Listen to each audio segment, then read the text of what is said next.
घर ही में माई के बुलाई और मंदिर बनवाई।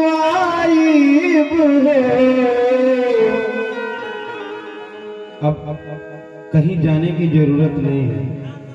ये संकल्प हो गया हम लोगों को कि ये मन का मंदिर में ही मैं अपने घर के अंदर मन में माँ का मंदिर बना करके घर में पूजा करेंगे। तो जितने लोग हैं दोनों हाथ उठा करके जयकारा लगाइए, बोलिए सच्चे दरबार की, मैया शारदा की। हरि घर हरि घर ही में माई के बोलाई और मंदिर बनवाई मुझे। मैया लाली रे चदनी गाई भजन गवाई हो।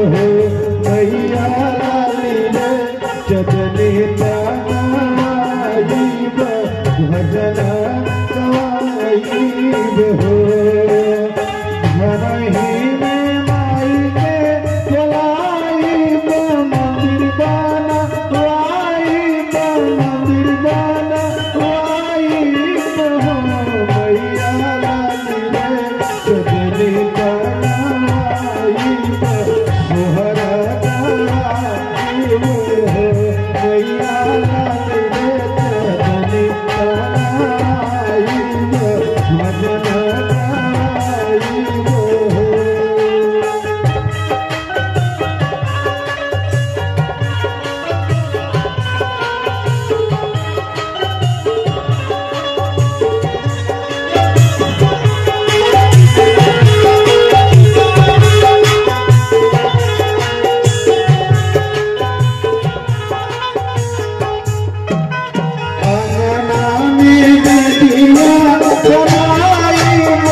मैया सतरे मैया सतरे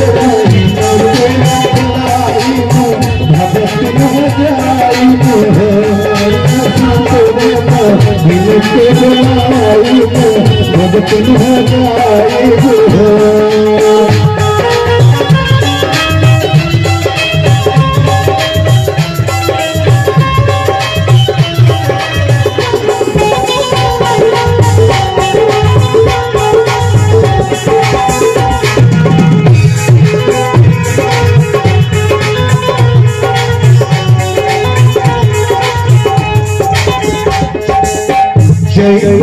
पठवा कराई पंडित बोलाई मैया मेला फुलवा अरे मैया मेला फुलवा लाई के चढ़ाई हमारा कराई मैया मेला फुलवा लाई के चढ़ाई हमारा कराई